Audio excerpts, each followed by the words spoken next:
Il était une fois une grenouille. Un jour, elle a sauté dans la voiture de quelqu'un et a heurté le rivage de l'océan. Le plaisir de la grenouille n'avait pas de limite.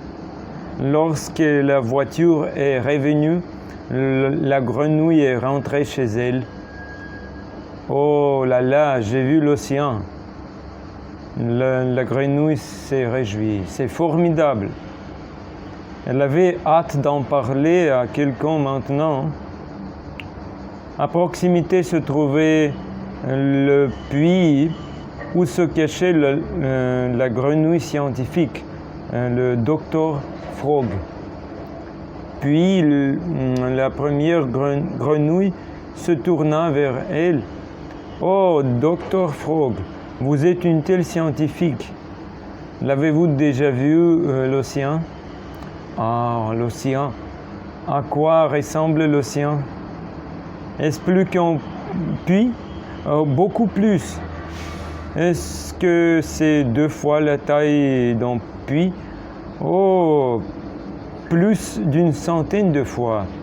Ce n'est pas possible, tu as tout inventé, dit la savante grenouille dans le puits. Ensuite, la grenouille qui a vu l'océan est allée à l'étang et a dit aux autres grenouilles qu'elle avait vu l'océan. Alors, tout le monde a commencé à la glorifier. Au moins une grenouille a vu l'océan. C'est incroyable. Maintenant, tu es le roi de grenouilles.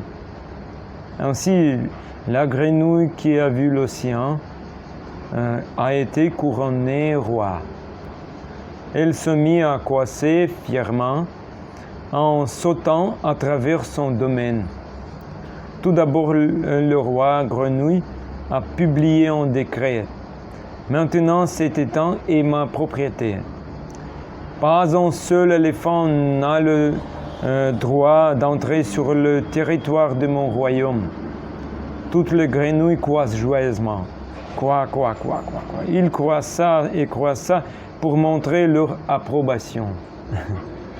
Mais il se trouve que l'éléphant allait juste à l'étang pour se saouler.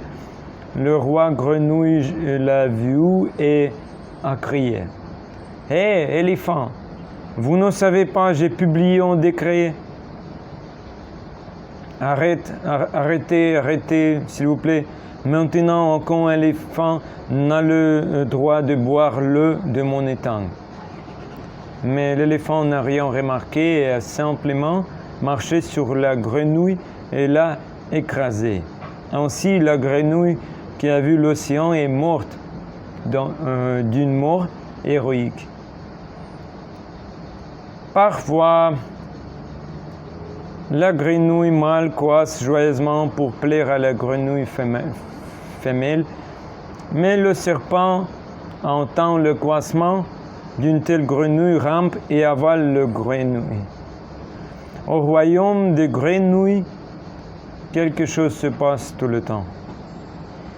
Les sages du passé disent que toutes nos activités doivent être dans un esprit du renoncement. Sans renoncement, il est impossible de progresser non seulement sur le chemin spirituel, mais même dans la vie ordinaire. Vous devez être prêt à abandonner vos propres idées étroites sur la vie. La grenouille dans le puits n'a jamais pu admettre qu'il y avait un océan. Et la grenouille qui est devenue le roi n'a jamais pu vaincre l'éléphant. Ce qui représente un moment irrésistible. Le serpent avalant la grenouille est une énergie matérielle qui envahit de plus en plus nos sens. La grenouille coasse pour attirer un partenaire pour des rapports sexuels, mais à la fin, elle attire un serpent, sa propre mort.